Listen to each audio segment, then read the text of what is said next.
이 배는 1941년 1월 취역 직후에 영국 전함 프린스 오브 웨일즈입니다. 태평양 전쟁이 멀지 않은 시점에 만들어진 기준 배수량 37,300톤의 영국 최신의 전함이었는데요. 1941년 8월에는 애틀랜틱 컨퍼런스 대서양 회담을 위해 처칠 수상을 태우고 대서양을 건너오기도 했습니다. 1941년 10월에 일본에서 온건파 코노의 내각이 무너지고 태평양에서의 전쟁이 임박하자 동남아의 영국 세력 보강을 위해 싱가포르로 파견됩니다. 이 모습은 1941년 12월 4일에 프린스 오브 웨일즈가 싱가포르항에 들어오는 모습입니다. 프린스 오브 웨일즈는 4일 뒤인 12월 8일 말레이로 다가오는 일본군 수송부대를 요격하기 위해 싱가포르를 떠나게 되고 이후 돌아오지 못했습니다. 프린스 오브 웨일즈는 12월 10일 일본 항공대의 어뢰와 폭탄 집중 공격을 받고 침몰했는데 항공전력 단독 공격에 의해서 해상에서 침몰한 첫 번째 전함이라는 오명을 쓰게 되었습니다. 이 전투에서는 기준 배수량 27,600톤의 순양 전함 리펄스도 같이 침몰했습니다. 처칠 수상은 다음날 이 소식을 듣고 믿기 어렵다는 듯 사실이냐고 되물었다고 합니다. 영국으로서는 태평양 전쟁을 미국만큼 큰 충격과 함께 시작한 셈입니다.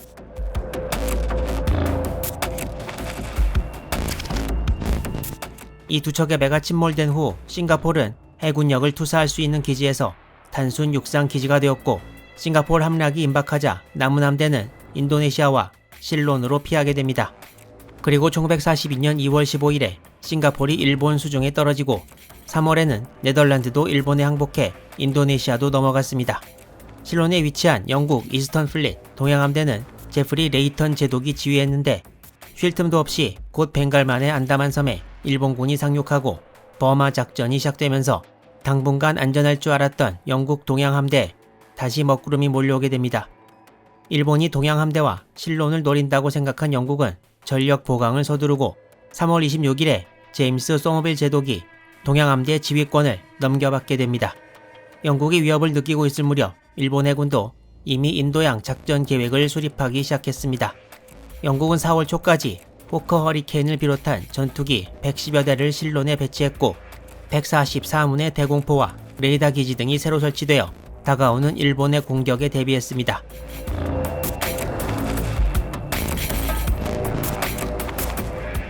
태평양 전쟁에서 미국과 일본만 항모를 보유하고 있던 것이 아니라 영국도 가지고 있었는데요. 가공할 어마어마한이란 뜻의 영어 단어를 이름으로 한 HMS 포미더블은 영국 해군의 일러스트리어스급의 2번 함으로 기준 배수량 23,000톤이었고 태평양 전쟁 발발 약 1년 전인 1940년 11월 24일에 취역했습니다. 이 항공모함이 영국이 실론 방어에 공을 들이던 1942년 3월 24일에 실론에 도착해서 동양함대의 일원이 되는데요. 이 항공모함은 진수식 때 사고가 하나 발생했습니다.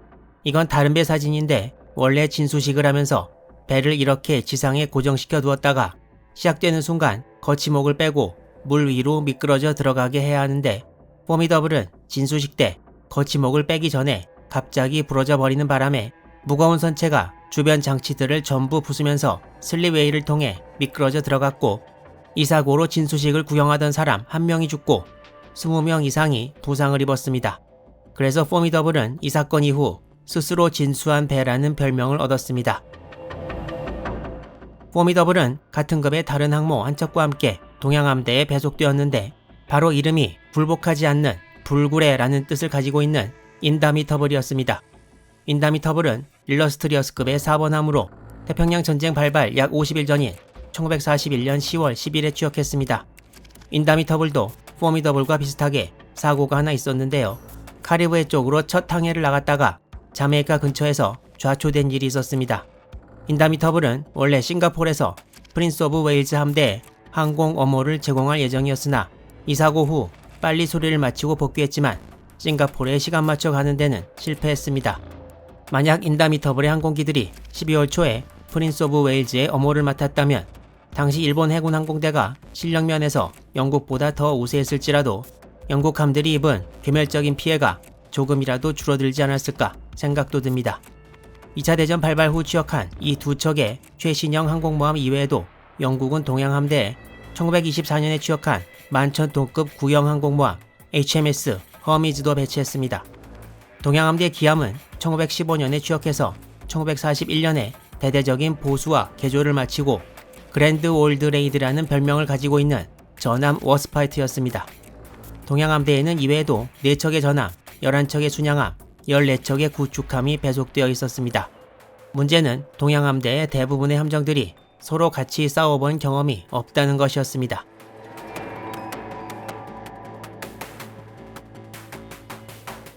아까 말씀드린 일본 해군의 인도양 작전 계획, 정확히 말하면 실론 기습 작전은 싱가포르에서 퇴각한 영국 동양함대의 경멸이 주 목적으로 이 작전을 해야겠다는 결정은 싱가포르이 일본에 떨어지기 하루 전인 2월 14일에 내려졌고 인도네시아가 일본에 점령된 이후인 3월 9일 야마모토 이소로쿠 연합함대 사령장관이 실론섬 기습작전 실시를 명령합니다.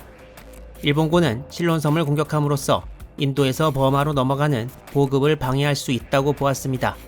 일본 항모 함재기들은 이 작전을 위해 맹훈련에 돌입했는데 미드웨이 해전 석 달 전이어서 그야말로 베테랑 조종사들이 건재하던 시점이었고 일본 기록에는 맹훈련 결과 항공기 승무원들의 숙련도가 경이적인 향상을 보였다고 하고 있습니다.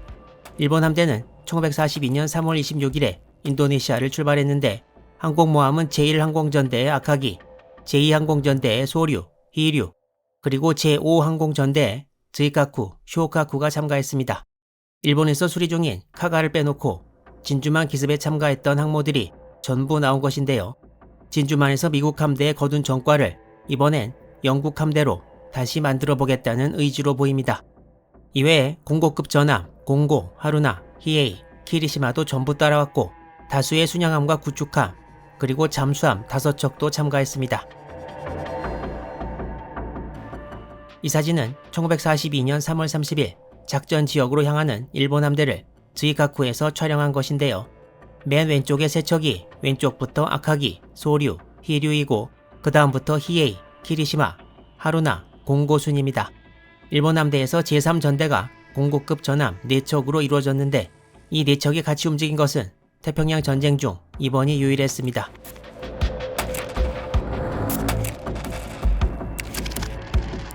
영국은 일본 육군의 버마 작전과 연결된 일본 해군의 실론 지역 공격 예상일을 4월 1일경으로 보고 있었습니다.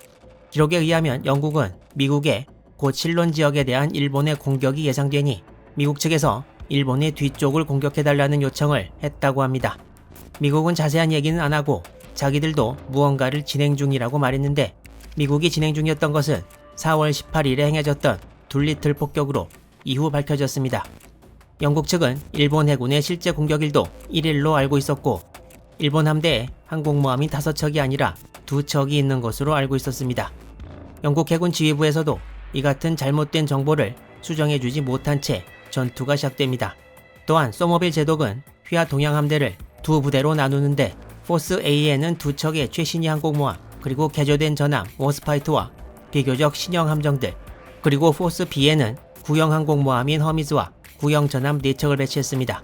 소머빌 제독은 3월 30일 실론섬에서 먼저 함대를 출항시켜서 4월 1일 도착이 예상되는 일본 함대를 기다리기로 합니다. 당시 실론에서 중요한 지명은 2개가 있었는데 하나는 최대의 도시인 콜롬보이고 두 번째는 중요한 항구이며 해군기지가 위치한 트린코말리라는 곳이었습니다. 소머빌 제독은 일본 항모에서 함재기가 떠서 콜롬보나 트린코말리를 폭격하려면 실론 동남쪽 약 100마일 지점에서 항공기들을 이함시킬 것이라고 생각했습니다. 소머빌 제독은 영국군 카탈리나 비행정을 이용해 동남쪽으로 멀리 정찰하게 하고 자신의 함대는 실론 남쪽 100마일 지점, 즉 일본군 출현 예상 지점에 남서쪽에 배치시켰습니다. 소머빌 제독은 낮에는 일본 정찰기를 피했다가 밤에 접근해서 어뢰 공격을 한다는 생각이었는데요. 원래 일본 함대 도착 예정일보다 4일이나 더 빨리 함정들을 배치시켰기 때문에 일본 함대를 포착할 수 있을 리가 없었습니다. 소머빌 제독은 실론 남쪽에 계속 머무르다 4월 2일 해당 해역에서 철수하게 됩니다. 소머빌 제독은 위에 나온 것과 같이 실론 쪽이 아니라 남서쪽으로 철수했는데요. 이 남서쪽에는 일본군이 그 존재를 모르는 영국 해군의 비밀 기지가 하나 있었습니다.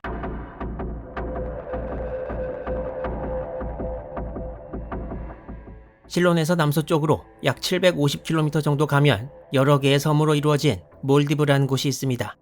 1941년에 영국군이 몰디브의 최남단에 포트 T라는 군항을 건설합니다.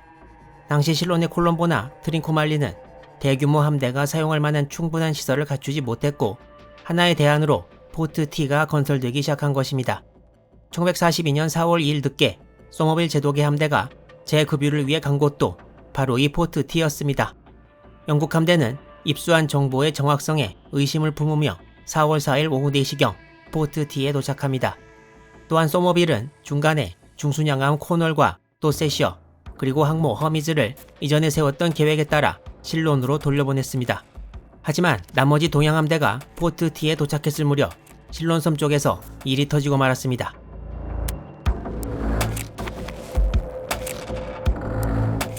영국 함대가 포트 T에 도착했을 때와 거의 같은 시각 실론섬에서 동남쪽으로 약 360마일 떨어져 있는 해상에서 캐나다 공군 소속 카탈리나 정찰기가 일본 항모부대를 발견합니다. 이때 일본 항모부대는 나구모 추이시 제독이 이끌고 있었는데 나구모 제독은 2달여 뒤 미드웨이 해전에서도 일본 항모부대를 지휘하게 됩니다. 카탈리나 비행정은 일본 함대 발견 소식과 좌표를 전달했으나 일본 함대 구성에 대해서는 전달 못한 채 호위 제로기에 의해 격추되어 버리고 맙니다.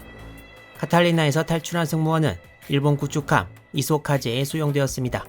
일본은 이제 항모부대의 존재와 위치가 들통나서 기습은 물 건너 갔다는 것을 알았습니다. 일본은 계획을 수정해서 콜롬보를 공습하려고 했던 항공기 중 절반가량을 항모부대 상공 호위를 위해 남겨놓기로 합니다. 그리고 이때까지의 상황에서 하나 짚고 넘어갈 필요가 있는 부분이 있습니다. 소머빌 제독의 동양함대는 3월 30일 밤부터 4월 2일까지 실론섬 남쪽 해상에서 일본 함대를 기다리고 있었습니다. 여기서 기다리고 있다가 일본 항모부대를 야간에 공격한다는 작전이었는데 소머빌 제독이 믿고 있었던 것은 항공기에 달아서 사용하는 ASV 마크2 레이더였습니다.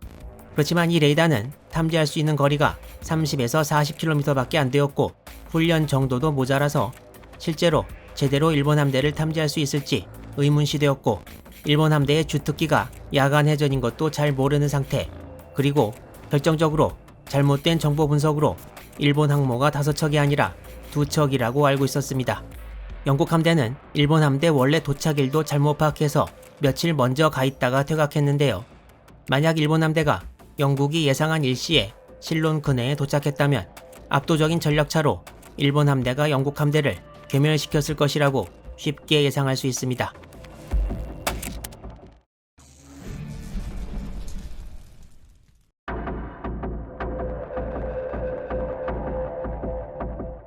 인디안 오션 레이드, 실론 해전 이야기를 계속 진행하고 있습니다. 일본 항모부대의 실론 근해 도착일을 너무 앞당겨 계산해서 미리 나가 있던 영국 동양함대는 일본 함대를 발견 못하고 재급유를 위해 몰디브의 해군기지 포트 T에 가 있는 사이 연합군 정찰기가 실론섬 남동쪽 약 360마일 해상에서 일본 항모부대를 발견합니다. 영국 함대를 지휘하는 소머빌 제독은 이 소식을 듣고 일본 함대가 발견된 해역으로 바로 출동하기로 결정합니다. 이때 영국 함대는 일본 함대에 항모가 몇 척이 있는지 규모 등에 대해서는 알지 못했는데 일본 함대를 발견한 카탈리나 비행정이 자세한 정보를 타전하기 전에 격추되기도 했고 이전에 일본 함대의 항모가 2척밖에 없다는 사전 정보를 철석같이 믿기도 했기 때문이었습니다.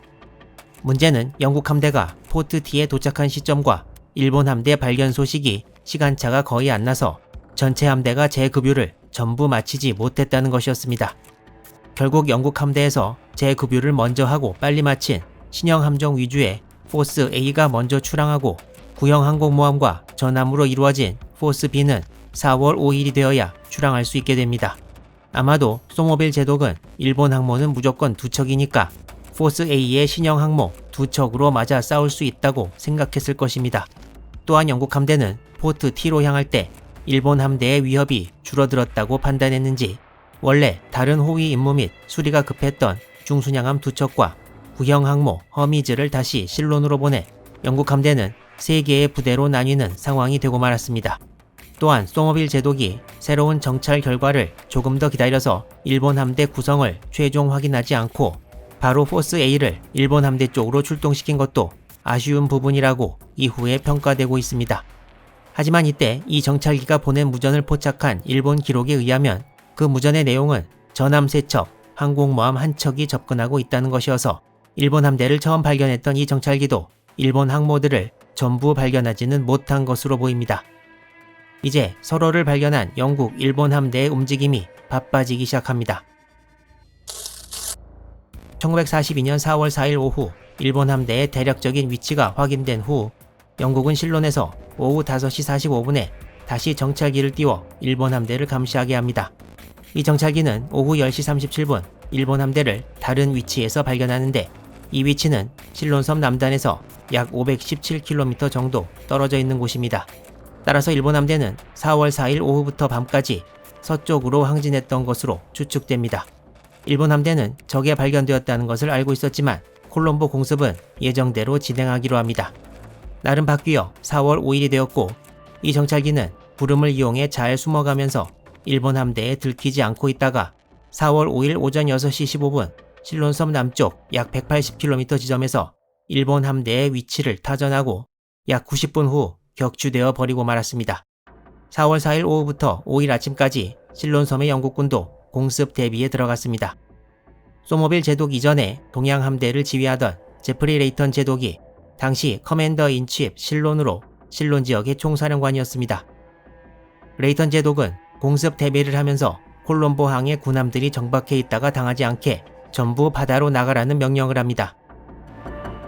함대에서 분리되어 이미 콜롬보 항에 도착해 있던 중순, 코널과 도세셔도 다시 남쪽으로 가서 포스 A와 합류하라는 명령을 받았고 실론섬 북동쪽 항구인 트린코말리에 와 있던 항모 허미즈는 항구를 빠져나가 실론 북동쪽 해상에 숨어 있으라는 명령을 받습니다.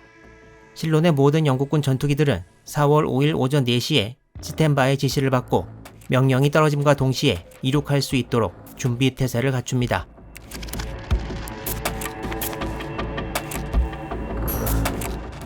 (4월 5일) 오전 6시경 일본 항모부대는 콜롬보로 공격대를 발진시켰습니다. 이 공격대에는 97식 함상 공격기 54기와 99식 함상 폭격기 38기가 포함되었고 제로기 36기가 폭격기들을 호위했습니다. 이 공격대는 진주만 기습 제1파를 지휘했던 호치다 미츠오 중좌가 이끌었습니다.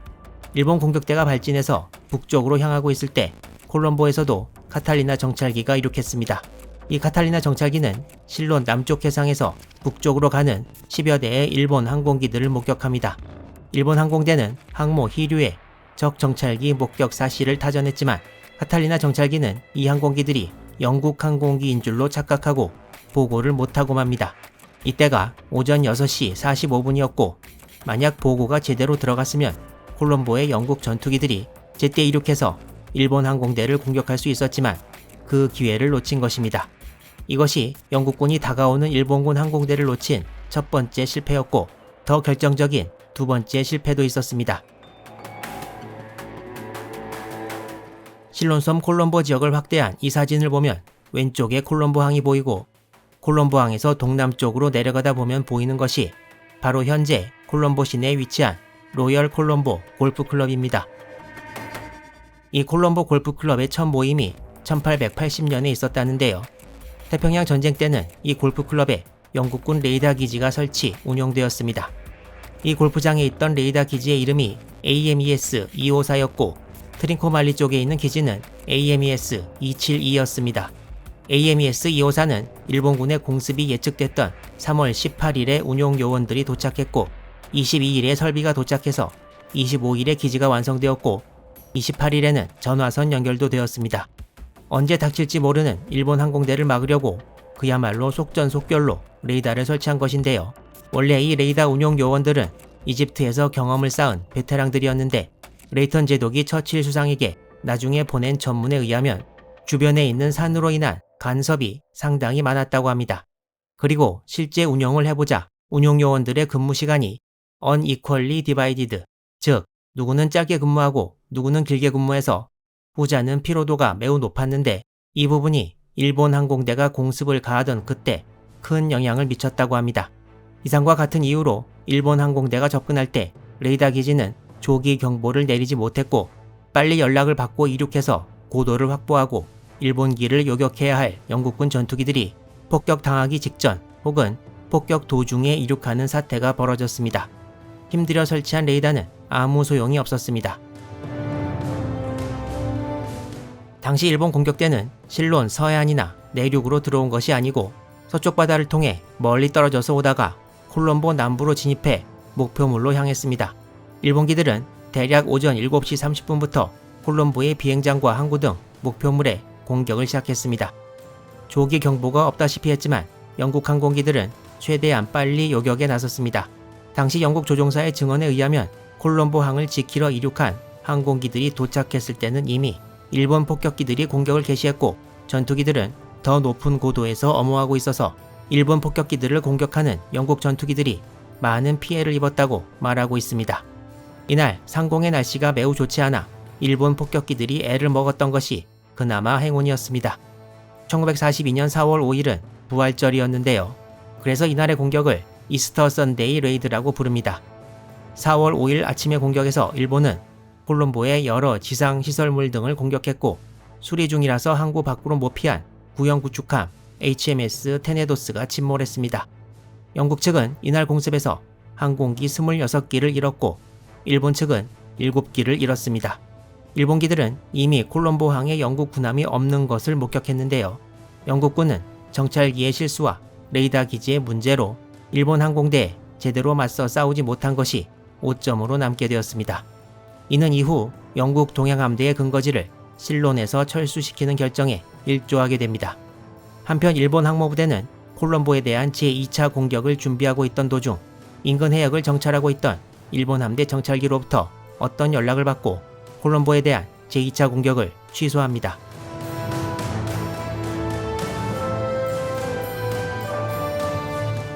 콜롬보에 대한 공습이 진행되던 도중 일본 중순양함 토네에서 발진한 영식 수상 정찰기 한 대가 일본 함대 서쪽 지역 해상을 정찰하고 있었습니다.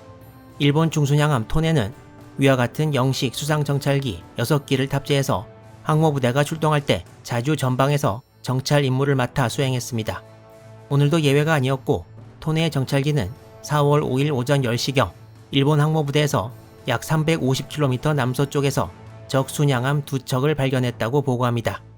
이 2척의 순양함은 당시 남서쪽으로 향하고 있었는데 바로 소모빌 제독의 함대에서 분리돼서 콜롬보에 들어왔다가 일본군의 폭격이 예상되자 항구에서 빠져나와 다시 영국 함대에 합류하기 위해 돌아가던 중순양함 코널과 도세셔였습니다.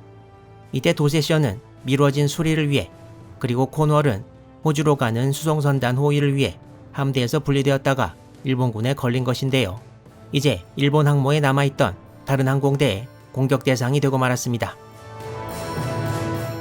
원래 나구모 제독은 콜롬보 2차 공격을 위해 어뢰를 폭탄으로 재장착하도록 명령했으나 콜롬보 항에 군함이 없다는 것을 알고 있는 상황에서 적 순양함 2척 발견 보고가 들어오자 이 2척을 잡기로 결정하고 폭탄을 다시 어뢰로 바꿀 것을 명령합니다.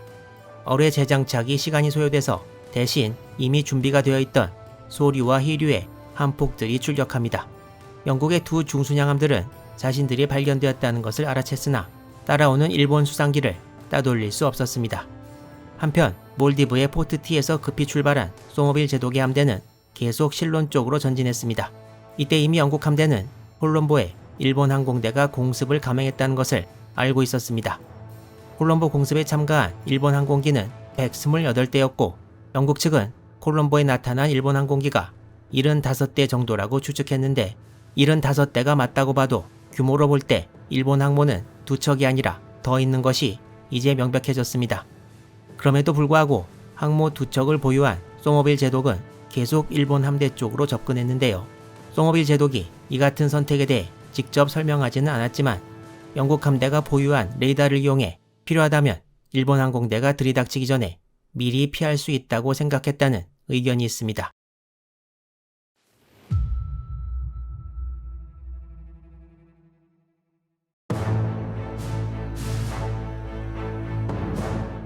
HMS 코널은 1928년에 취역한 중순양함인데 2차 대전 발발 후 인도양과 남대서양을 오가면서 임무를 수행했습니다.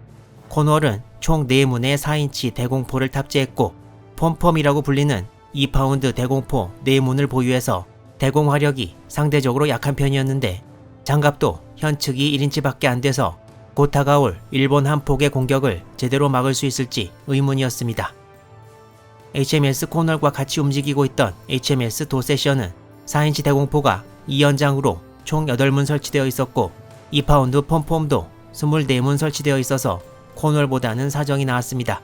도세셔는 대서양에서 독일 전함 비스마르크를 쫓던 영국 함대의 일원으로 1941년 5월 27일에 비스마르크의 마지막 전투에 참가해서 비스마르크의 다량의 8인치 포탄과 어뢰를 쏘아 명중시키기도 했고 전투가 끝난 후 비스마르크의 생존자를 86명 구조하기도 했습니다.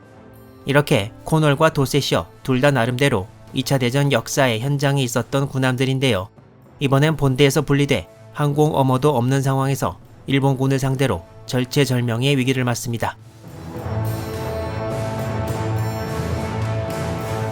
일본 정찰기가 코널과 도세셔를 발견한 것은 4월 5일 오전 10시 실론섬 최남단에서 약 460km 남서쪽으로 떨어진 지점이었습니다. 실론 남쪽의 일본 항모부대와 몰디브에서 북동쪽으로 전진하는 영국 함대의 중간 지점입니다. 이 와중에 콜럼보를 폭격했던 일본 항공대가 귀환했고 일본 기록에 따르면 영국 중순 2척을 공격하기 위해 항공기들이 발진 가능한 시각이 오후 1시라고 보고하는 대목이 나옵니다. 이후 일본 한폭대가 발진했고 오후 1시 38분부터 55분까지 영국 순양함들의 공격을 가했습니다. 이 사진은 화질이 좋진 않지만 당시 일본기에서 촬영한 전투 장면이라고 합니다. 왼쪽이 도세셔이고 오른쪽이 코널이라고 하는데요. 이미 명중탄을 많이 맞고 큰 피해를 입은 듯 보입니다. 이 사진도 또한 당시 일본 항공기에서 찍은 폭격을 맞고 기울어진 코널을 보여주고 있습니다. 공격 개시 후 20분도 안 되는 시간에 일본 폭격기로부터 다수의 명중탄을 맞고 그야말로 순식간에 침몰해버렸고 총 424명의 전사자가 났습니다. 영국 기록과는 좀 다르지만 일본 기록에는 투하한 폭탄이 거의 다 명중했다고 나와 있고 이번 공격은 정말 볼만했다, 훌륭했다고 기록하고 있습니다. 전쟁 초반 아직 소모되기 이전에 일본 항공대 실력이 발휘된 경우라고 하겠습니다. 또한 일본 항모부대의 위협을 강구한 채 2척의 중순양함을 따로 보낸 소머빌 제독의 결정에도 이후 비판이 가해졌습니다. 영국 동양함대를 이끌고 있던 제임스 소머빌 제독의 기함이었던 전함 워스파이트는 1916년에 유틀란트 해전에도 참가한 영국 해군의 고참 중의 고참이었는데요. 당시 코널과 도세셔를 공격하러 가는 일본 항공대를 워스파이트에서도 탐지합니다. 탐지 시간은 오후 1시 44분으로 일본 기록에 의하면 공격이 이미 행해지고 있던 시점이었습니다. 코널과 도세셔가 침몰한 후 1942년 4월 5일 오후에 일본 함대와 영국 함대의 움직임을 여러 자료를 이용해 살펴보면 재미있는 점이 많습니다.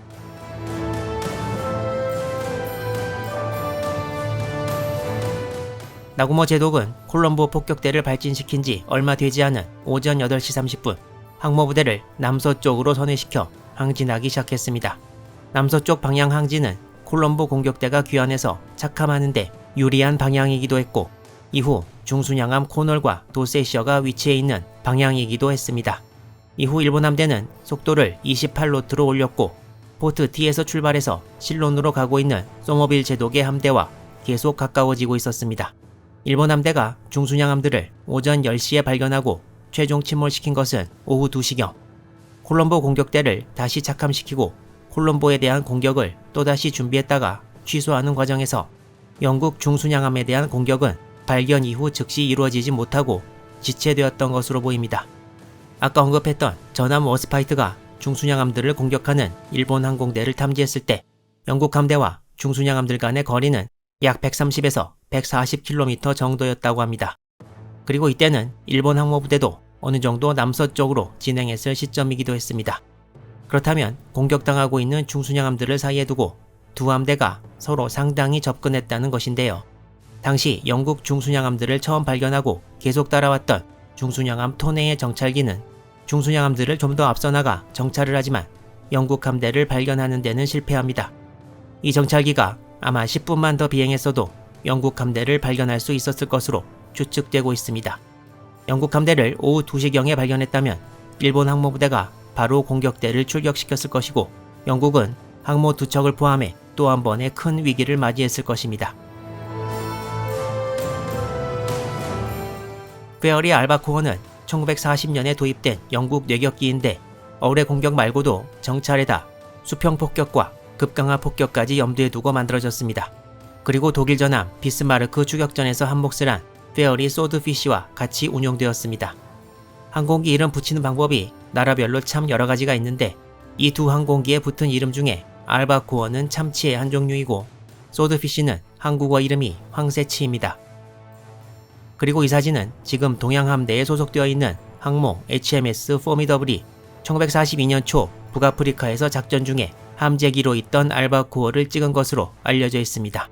1942년 4월 5일에도 소머빌 제독 휘하의 항공모함들은 알바코어를 보유하고 있었습니다. 중순양함 코널과 도세셔가 침몰한 직후인 오후 2시 소머빌 제독은 항모 인도미터블에서 알바코어 4기를 북동쪽으로 정찰 보냅니다. 이 알바코어 4기는 각각 맡은 코스로 전진하기 시작했고 4기가 맡은 정찰 분담 구역을 전부 합해서 그림으로 그려보면 대략 이 정도로 나타낼 수 있는데요. 일본 항모부대는 오후 2시 이후에도 계속 남서쪽으로 항진하고 있었고 계속 이 코스를 유지한다면 알바코어 정찰기에 발각될 것이었습니다. 그렇지만 일본 항모부대는 오후 3시 30분 남동쪽으로 방향을 틀기 시작합니다.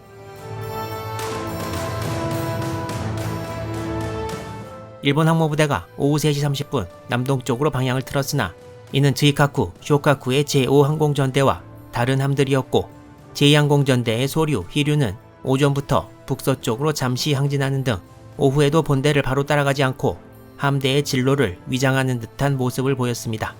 남동쪽으로 방향을 틀 때 영국과 일본 함대 간의 거리는 약 210km, 그리고 오후 2시에 발진시킨 알바코어 정찰기들도 계속 다가가고 있었는데 북쪽의 알바코어 2기 중 1기가 제2항공전대 항모들을 오후 4시에 발견하고 이 사실을 타전합니다. 제2항전에서도 알바코어를 발견하고 1위에서 제로기가 급히 발진해서 사격을 가해 일본 항모 위치를 타전한 알바코어에 오후 4시 4분에 손상을 입히고 다른 한기를 4시 28분에 격추시켰습니다. 하지만 남쪽 방향의 알바코어 2기는 제5항전 등 다른 일본 함대를 발견하지 못했습니다. 오후 4시 일본 제2항전 위치가 타전되었을 때 영국 함대와의 거리는 약 200km. 하지만 이 알바코어가 4시에 타전한 정보는 4시 55분이 되어서야 영국 함대에 도달하고 일본 항모부대가 24노트 속도로 남서쪽으로 향한다는 첩보가 실론에서 입수되자 소머빌 제독은 일본 함대와의 거리를 벌리기 위해 다시 남서쪽으로 항진합니다. 이때가 오후 5시 26분이었습니다. 제2항전과 영국 함대 간의 거리가 가장 가까워졌을 때는 약 160km에 지나지 않아서 99식 함상 폭격기가 빠른 속도로 접근하면 30분 안에 영국 함대에 도달할 수 있는 거리였습니다. 소머빌 제독도 일본 항모가 2척보다 많다는 것을 이제는 알고 있었고 자신의 생각보다 너무 양함대의 거리가 가까워지자 퇴각을 명한 것으로 보입니다. 일본 함대는 이제 전 부대가 남동쪽으로 달리고 있었고 영일간 항모 결전은 끝내 일어나지 않았습니다.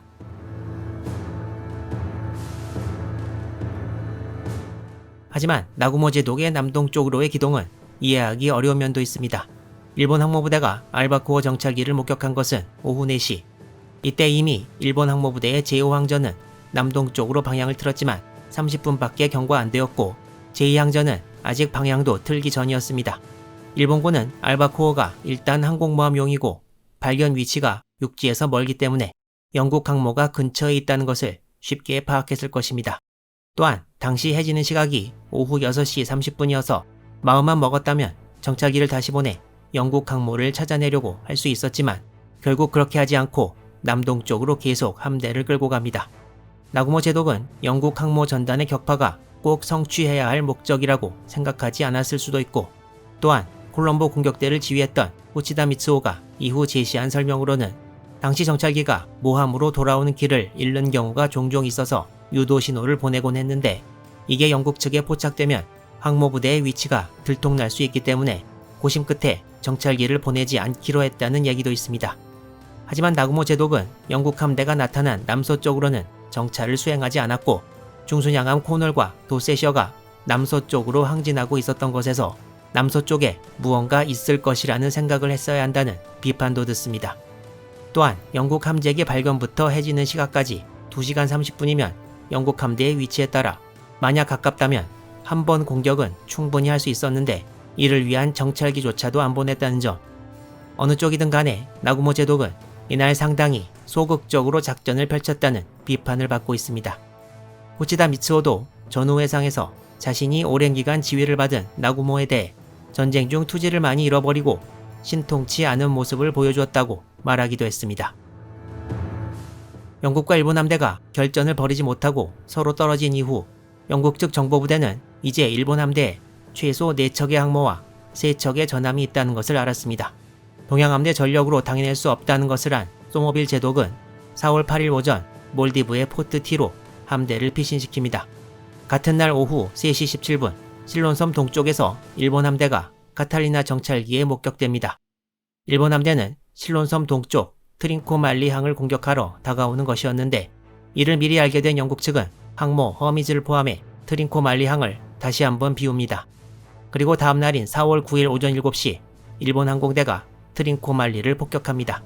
이 공격에서도 양측에 큰 피해는 없었지만 사건이 2개 벌어졌습니다.